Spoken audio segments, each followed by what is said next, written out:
ये बहुत सावधानी की बात है और जीवन में, सबके जीवन में एक बार ये प्रश्न खड़ा होगा। इसे सौभाग्य मत मान लेना, इसे प्रारब्ध मत मान लेना। प्रारब्ध से भोग का सानिध्य मिलता है, भोग क्रिया नहीं होती। भोग क्रिया अज्ञान से होती है। प्रारब्ध से सामग्री एकत्रित हो जाएगी, भोग का संयोग का वो सब प्रारब्ध रचना कर देगा, लेकिन क्रिया अज्ञान से होती है, क्रिया कामना से होती है।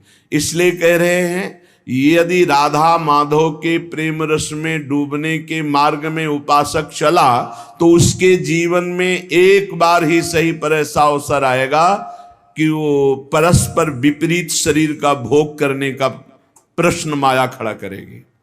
आपको कह रहे हैं कि अगर नवयुवती है तो अपनी पुत्री जैसे होती है, ऐसे देखो, सुपुत्रीयति, अपनी पुत्री कितनी भी सुंदर जवान, ऐसा आता ही नहीं भाव में कि ये स्त्री है, आता ही नहीं है। जिनके आता है वो राक्षस ही हैं, मनुष्य तो है नहीं तो घर में रहा जाता है, बड़ी बहन, परिवार के सदस्य। कहीं ऐसा आता है कि जवान बहन है तो जवान लड़की, ऐसा थोड़ी आता है। हंसते खेलते गले लगाते, कोई कहीं भाव ही नहीं रहता काम का।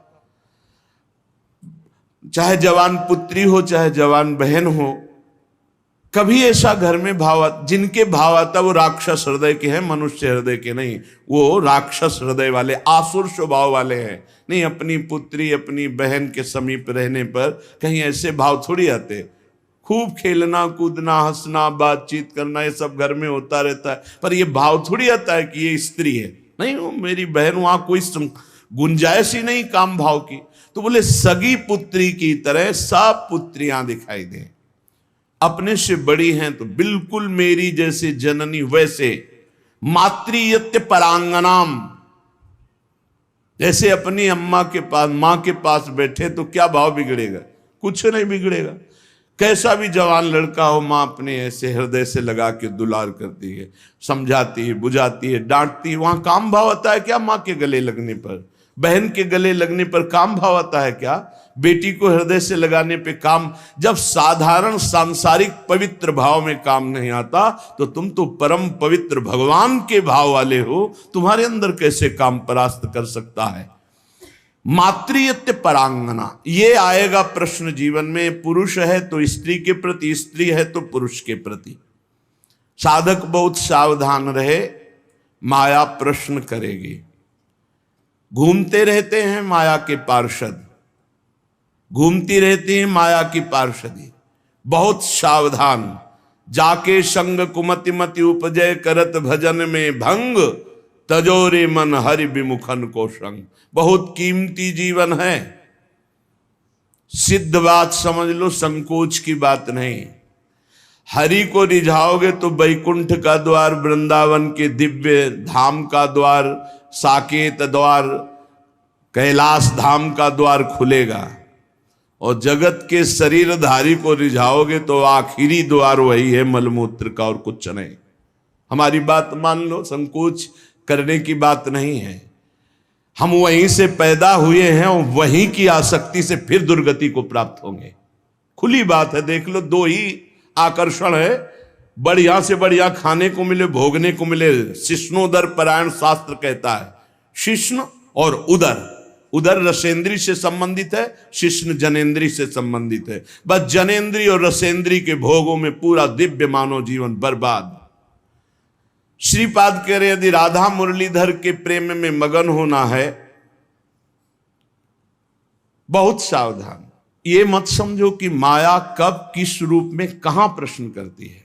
वो जननी है, वो अपने बेटे को पुष्ट करने के लिए कोई भी प्रश्न कर सकती है, लेकिन अपनी दृष्टि। महाप्रभु चैतन्य देव रुदन कर रहे हैं, हा गोविंद हा कृष्ण। दो वेश्याएं पहुंचती, एक कहती कितना ये रुदन कर रहे हैं, बोले मेरी जैसी नहीं मिली होगी इसीलिए ना। अभी देखो इनका रुदन बंद करते। वो क्या जाने कि जो हरि के आशिक हैं उनको हरि माया आकर्षित नहीं कर सकती। भगवान का एक विशुद्ध प्रताप बल भक्तों की रक्षा करता रहता है।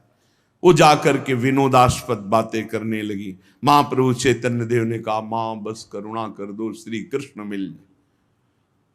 वो शब्द उनके हृदय में ऐसा चोट किया कि मैं इतनी नीच, ऐसे महापावन से ऐसी भावना की चरणों में गिर गई, मुझे क्षमा करो, क्या मेरा भी उद्धार हो सकता? कृष्ण कृष्ण कृष्ण। ऐसा नहीं कि किसी के जीवन में प्रश्न नहीं आता, प्रश्न आता है, पर जो ये भगवत कृपा से सावधान रहता है कि ये प्रश्न है, मुझे उत्तर देना है इसका। ऐसा नहीं कि प्रश्न के लपेटे में आकर के फिसल जाना है, प्रश्न है, उत्तर देना है, बहुत संभाल के उत्तर देना है। अपमान भी नहीं करना, क्योंकि ये वही आए हुए हैं जिनकी हम आराधना करते हैं। वो कुछ भी रूप, वो मोहिनी रूप भी तो धारण किए ना, वो कुछ भी रूप धारण कर सकते हैं। मेरे प्रीतम है तो बस उस समय प्रभु आप ही मेरी रक्षा करो, आप ही मुझे बचाओ। मातृयत्य परांगनाम, त्रुटि हो सकती है हमसे गलती हो सकती, कभी बलवान न बने, कभी पहलवान न बने इस विषय में। दैन्य और चरण छूना, ये दो बातों से बच सकते हो। चरण छू कि हे जगत जननी, हे अंबा, कभी आपके प्रति मेरा। जिन उर्वशी जी ने बड़ों की बुद्धि को मोहित कर लिया, अर्जुन जी की बुद्धि को क्यों नहीं मोहित किया? क्योंकि जाते ही सीधे प्रणाम किया अर्जुन जी ने। जे ही उर्वशी का प्रवेश हुआ, देखा सो पंचांग प्रणाम किया और कहा, माता स्वागत है, आप पधारिए। आग लग गई, मैं किस लिए आए और तुम मुझे क्या कह रहे हो? आज के बाद कभी माता शब्द उच्चारण मत करना। उन्होंने कहा, पुनः कहता हूं, कुंती माता से भी अधिक पूज्य मैं तुम्हें देखता हूं। कुछ नहीं बिगाड़ पाई उर्वशी जी, यहां तक कि साप तक दे दिया। पहली दृष्टि पड़ते ही या तो नव किशोरी जगदम्बा, लाडली जी की सहचरी, या मां, या अपना पवित्र भाव तुरंत आरोपित कीजिए। और स्त्री शरीर को लिखा है, भ्राता पिता पुत्र निज जैसे, मध्यम परपति देखै कैसे। भ्राता पिता पुत्र निज जैसे, बराबर का है तो सगा भाई। क्या सगा भाई को देखकर काम जागृत होता है? क्या अपने छोटे बेटे को देखकर काम जागृत होता है? क्या पिता को देखकर काम जागृत होता है? भ्राता पिता पुत्र निज जैसे। आवश्यकता पर बात करें, नहीं एकांत सेवन करें। बलवान इंद्रिय ग्रामो विद्वानम अपि कर्षति, शास्त्र आदेश करता है। पर उपासक को ये पक्का विश्वास कर लेना चाहिए कि मेरे जीवन में ये प्रश्न आएगा, आता है, आता रहेगा। अगर इससे निकल गए आगे तो यो राधा मुरलीधरांग कमल प्रेमैक मात्रियति। बहुत सावधानी की जरूरत है। देखो, कल वर्णन हुआ था, साधना में भय और प्रलोभन, ये दो चीजें भेजी जाती हैं। इनसे जो पास भी भगवान ही करवाएंगे। ये सत्संग सुनने को भगवान ही तो संयोग बना रहे हैं, ये भगवान ही तो प्रेरित करके आपको सुनवा रहे हैं। इसलिए सावधान। ये प्रश्न है, आपके पास 1 करोड़ रुपया जमा किया और आपका मन हुआ कि अरे मैं फंस गया क्या, तो 1 करोड़ यमुना जी में फेंक दो, मुक्त हो गए। लेकिन एक बार जीवन में फिसल गए तो उसकी पूर्ति नहीं होने वाली। हम कह रहे हैं अरबों रुपया एकत्रित हुआ, मन में आया सब छोड़ के भाग गए, राधा राधा राधा राधा, जो जहां वहीं छोड़ दिया, कुछ नहीं फंसे। लेकिन एक बार फिसल गए काम में तो उसकी पूर्ति कैसे होगी? वो तो नहीं होगा, वो तो चित्त पे संस्कार बन गया और आपका संयम भ्रष्ट हो गया। एक बार बालू का बांध टूट जाए तो दोबारा बांध बांधना बहुत कठिन बात है। एक बार योगी भ्रष्ट हो जाए, दोबारा योगी अपने योग पे आना भगवान के बल की बात है, दूसरी बात नहीं। जैसे बालू का बांध फूट जाए तो बांधना बड़ा कठिन है, ऐसे ये ब्रह्मचर्य, ये सतमार्ग, ये इंद्रिय निग्रह, ये बालू का बांध है, बहुत होश से। मातृयत्य परांगनाम स्थिर चरम सत्वम सुपुत्रीयति। बड़ा पवित्र भाव। और ये भाव जब अचानक संयोग हो जाए तब संयोग से बचने की पूरी वृत्ति रखे उपासक। जब तक कोई बहुत ऐसा संयोग की बात बन जाए कि अब बात करना ही है, तो उसके चरणों में दृष्टि रखते हुए, मुख की तरफ दृष्टि रखते हुए साधक कभी बात नहीं करते। नहीं, चरणों पर ऐसे दृष्टि रखते, जी प्रत्युत्तर कम शब्दों में और भाग ले। अपने को सूरवीर मत समझे। ये भगवान की प्रचंड मोहिनी माया का आकर्षण हमारे चित्त में बलात् हमारी निष्ठा को परिवर्तित कर देगा, यदि हम अधिक समय साथ रहें, अधिक समय बात करें, अधिक समय हंसी मजाक करें, तो हम फिसल जाएंगे। ये खाइयां हैं जिनसे हम भगवान को नहीं प्राप्त कर पाते और इनमें हम फिसल जाते हैं। बहुत ही सावधानी की जरूरत है। हमारी एक एक वृत्ति भगवान अंदर बैठे हुए देख रहे हैं। उस जो जल रही वृत्ति काम क्रोध आदि को ना भोगने से, वो भगवान हिसाब आपको इतना आनंद प्रदान करेंगे कि रोते रहोगे। पर कुछ समय के लिए आपको अपने मार्ग में बहुत संभाल संभाल कर पग रखना है। अगर अपना कल्याण चाहते हो, सुंदर बुद्धि चाहते हो, भगवत मार्ग में अग्रसर होना चाहते हो, तो गोस्वामी तुलसीदास जी की चौपाई याद रखना।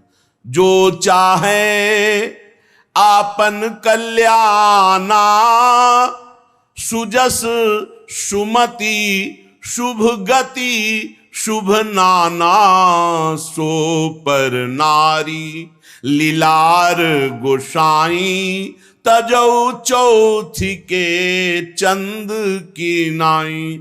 जैसे चौथ के चंद्रमा को देखने से कलंक लग ही जाता है, ऐसे ही जो पराई माता बहनों की तरफ ऐसी गंदी दृष्टि या बार बार मुख की तरफ देखना, तो हाव भाव आदि के द्वारा चित्त का आकर्षण होकर मलिन हो जाना स्वाभाविक है। जैसे चौथ के चंद्रमा को देखने से कलंक लगता है, ऐसे जो साधक अपना कल्याण चाहता है, सुमति चाहता है, शुभ गति चाहता है, उसे चाहिए कि चरणों की तरफ देखकर बात करे। ये जगत जननी जगदम्बा है, इनकी कृपा से हम परमार्थ पर विजय प्राप्त कर लेंगे। इनके प्रति हमें भोग्य बुद्धि, दोष बुद्धि, निकृष्ट बुद्धि का त्याग करना ही होगा, तब हम आगे बढ़ पाएंगे। गोत्रीयत्यति तर्जना दिशु महा, मित्रीयति द्वेषिषु। यदि हम भगवत मार्ग में चल रहे हैं, कोई हमारी निंदा करता है, तर्जना करता है, तो जैसे अपना भाई, अपना घर का, अपने गोत्र का, परिवार का कोई लड़ाई झगड़ा करे, तो ऐसा अरे घर का आदमी कोई बात नहीं, ऐसे टाल देते हैं, ऐसे भाव रख लेते हैं। या हम भाव रख लेते हैं भगवान के द्वारा विधान किया हुआ भेजा गया है, कोई हमारे प्रारब्ध का क्षय हो रहा है, और जो हमसे विद्वेषी, उसे हम महामित्रवत भाव रखें। नहीं, हम में और संसारी पुरुष में क्या अंतर। करत जे अनुशहन निंदक, तीनों पे अनुग्रह करो। अपने शरीर को जैसे हम प्यार करते हैं और दूसरे शरीर से हम उदासीन रहते हैं, ये संसारी पुरुष का लक्षण है। और भक्त अपने शरीर से उदासीन रहता है और दूसरे शरीरों के दुख को अपने शरीर जैसा मानता है। ये भाव होता है। अपने शरीर में कष्ट है कोई बात नहीं, लेकिन दूसरे के शरीर का थोड़ा भी कष्ट उसके हृदय में पीड़ा पहुंचा देगा। पूज्य श्री भाई जी हनुमान प्रसाद पोद्दार जी महाराज साधकों के लिए बहुत अमृतमय वचन लिखे हैं। भगवान को प्राप्त करना है तो तीव्र अभिलाषा जागृत करो। नाम जप से, सत्संग से, सदाचरण से, दूसरों की सेवा से, पवित्र शरीर, पवित्र मन, पवित्र विचार, पवित्र वाणी, तो परम पवित्र सच्चिदानंद भगवान की प्राप्ति की अभिलाषा साधु संग से निश्चित जागृत हो जाएगी। अन्य कामना जब उत्पन्न हो जाती है, तब भगवान की प्राप्ति की अभिलाषा नहीं हो सकती। भगवान ने कहा स्वयं कि जिसका चित्त भोगों ने अपहृत कर लिया है, जो भोगों में लगा हुआ है, जो भोग सामग्री संग्रह करता है, ऐसा व्यक्ति कभी निश्चय ही नहीं कर सकता कि मुझे भगवत प्राप्ति करनी है। भोगैश्वर्य प्रसक्ता नाम तया प्रहृत्य चेतसाम, व्यवसायत्मिका बुद्धि समाधो न विधीयते। वो कभी भगवान की प्राप्ति की इच्छा ही नहीं कर सकता है। इच्छा ही नहीं होगी ऐसी बात नहीं। अगर साधु संग हो तो वो भोग आदि का त्याग करके भगवत प्राप्ति की इच्छा जागृत कर सकता है, पर जब तक भोगों में लगा रहेगा तब तक भगवत प्राप्ति की इच्छा ही नहीं होगी। अन्य कामना वाला भगवत प्राप्ति की इच्छा नहीं रखता। अनन्य कामना जिसकी है श्री भगवान से, उसके हृदय में इच्छा जागृत होती है, अब मुझे भगवत प्राप्ति करना है। जब भगवत प्राप्ति की इच्छा जागृत होती है तब भगवान के अनुकूल आचरण और प्रतिकूल आचरणों का त्याग, ये नियम लेना होता है। श्री कृष्ण अनुकूलेन प्रतिकूलस्य वर्जनम विसर्जनम। आज के बाद कभी शास्त्र विरुद्ध, धर्म विरुद्ध आचरण नहीं करूंगा, तभी आपके अंदर भगवत प्राप्ति की अभिलाषा जागृत होगी।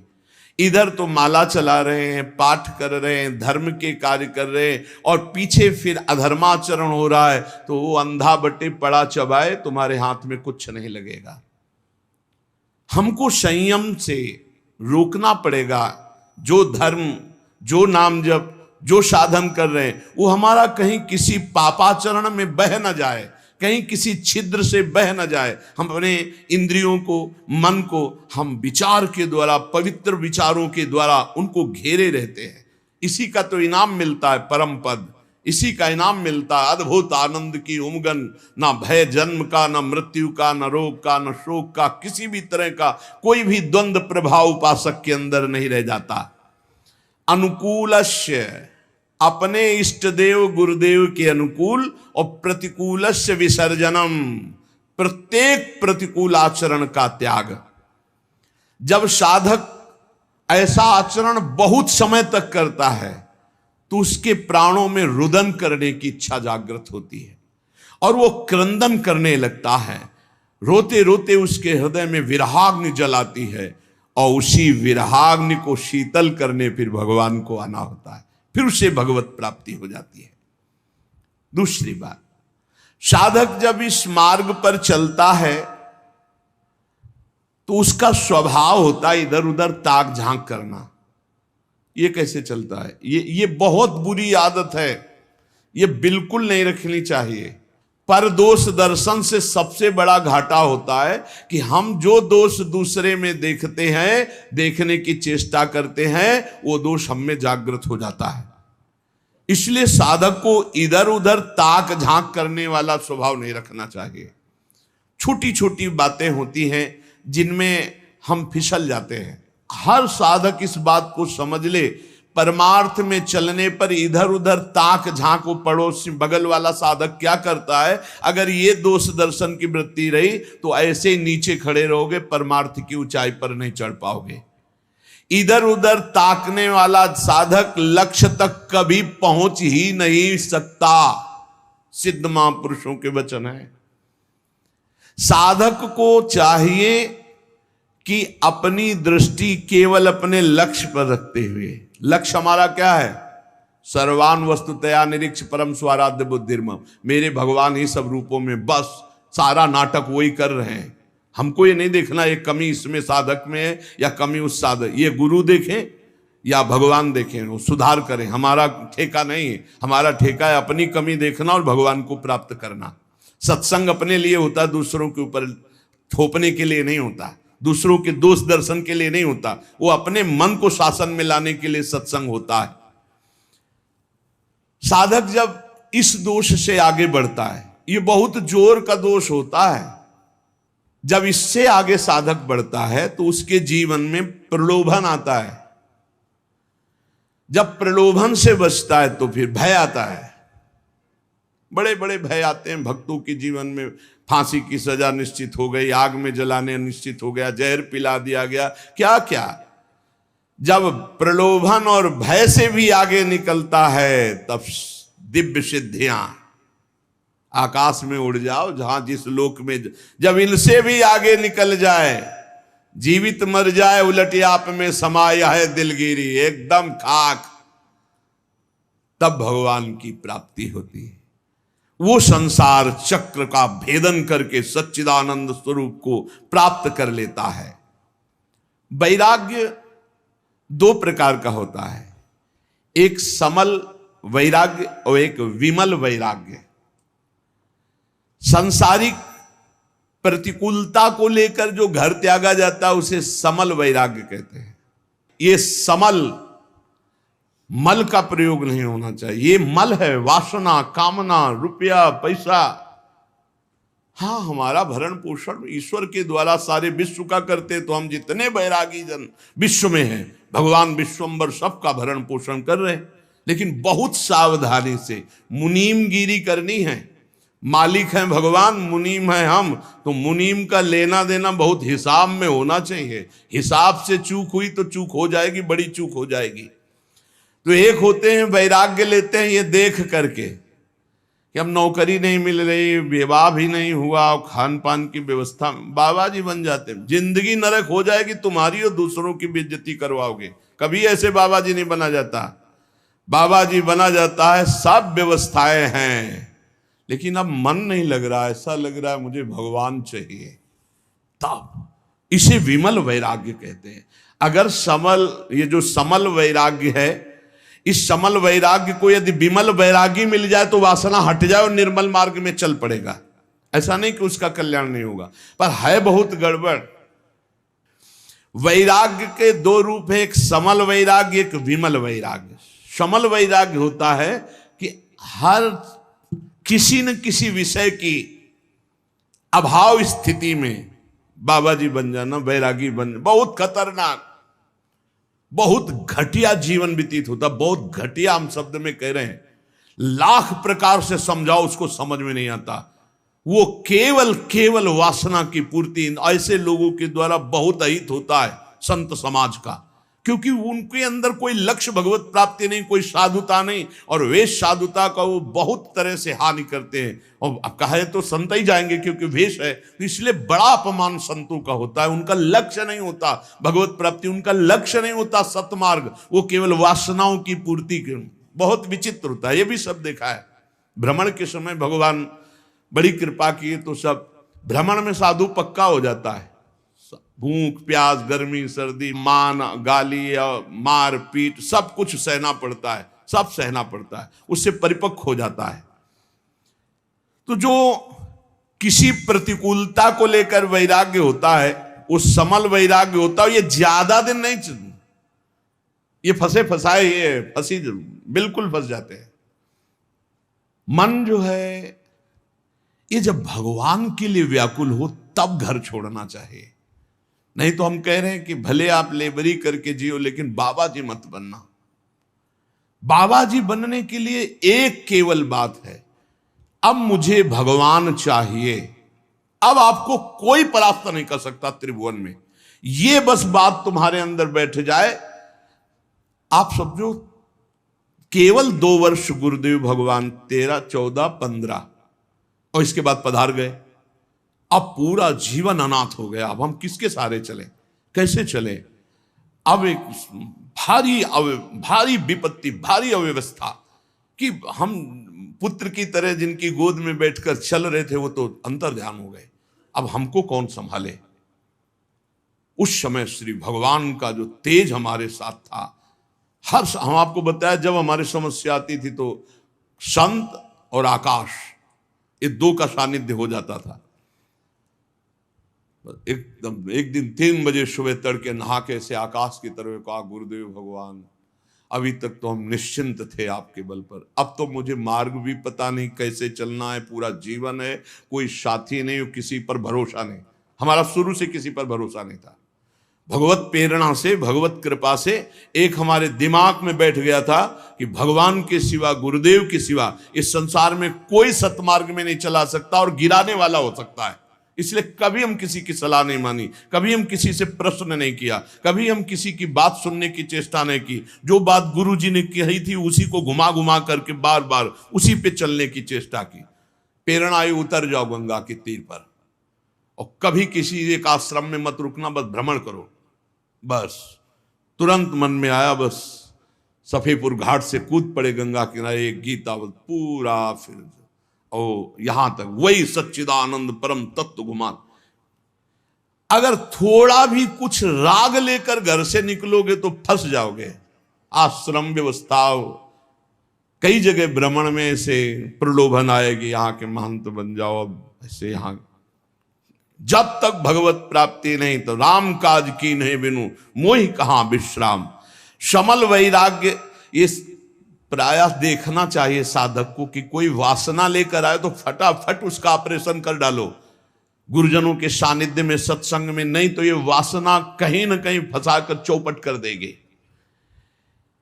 किसी सांसारिक प्रतिकूलता को देख करके अनुकूलता पाने के लिए तो बाबा जी नहीं बन गया कोई, या अनुकूलता पाने के लिए वैराग्य का नाटक तो नहीं कर रहा। ये बहुत हानिकारक है, परमार्थ में आगे नहीं बढ़ने देगा। विमल वैराग्य जिसमें विषयासक्ति है पर वो विषयासक्ति को मिटाना चाहता है, वो तृष्णा रहित होना चाहता है, वो भगवत प्राप्ति करना चाहता है, वो कहीं भी विश्राम नहीं मानना चाहता, केवल भगवान की प्राप्ति। वो सूरवीर, ये महान योद्धा सातरत सातरत सा लोकांतरत पार कर देगा, जीवन पार कर देगा, कोई नहीं इसे परास्त कर सकता। दुख दोष ये मिटाने के लिए हम भगवत मार्ग में आते हैं। देखिए, दुख दोष मिटाने के लिए हम भगवत मार्ग में आते हैं। जो उपासक भोगों का रागी होगा, सुख सुविधाएं हर्षित, ठाकुर को देखकर हर्षित होने का कब तुम्हारा भाव आएगा? मन अति हर्ष जनावनते ही आज देखी हो परम से। अरे विश्व की हर संपत्ति चरणों में फेंक दी जाए तो भी ऐसे, उधर देखने की इच्छा न हो। सुरपति नरपति लोकपति जिनके भावे घास रहे, परम आनंद में तज सब ही गए। सच्चिदानंद का आशिक और छोटी मोटी वस्तुओं में हर्षित हो जाए, ऐसा बुरा लगना चाहिए संसार के पद प्रतिष्ठा भोग सामग्री। जैसे तुम्हें कई अरब रुपया का संकल्प बनाया, तुम्हें 5 का नोट दिया जाए, ये ले 5 का, तो कैसा लगेगा? मानो थप्पड़ मारा। ऐसे अखिल कोटि ब्रह्मांड नायक चाहिए तो लोक परलोक के भोग तुम्हें विश्वत लगने चाहिए। ब्रह्मादि के भोग सब विषम लागत ताई, नारायण ब्रज चंद की लगन लगी। कहीं राजी हो जाए, हे साधक सावधान, कहीं राजी नहीं। अपने को हर समय कसौटी में कसते रहो, कोई जान न पावे। सब सुविधा होने पर आप अपने को कसौटी में कसो। तुम शरीर नहीं हो, तुम मन नहीं हो, तुम इंद्री नहीं हो। कभी कभी पूरा दिन भूखे रह गए, कोई जान न पाया। और दिनचर्या में फर्क नहीं पड़ना चाहिए। दिनचर्या में फर्क पड़े तो तुम साधु नहीं। दिनचर्या में फर्क न पड़े और अपने आप को कभी ऐसे कभी ऐसे, और खूब भजन परायण। और जब एक समाहित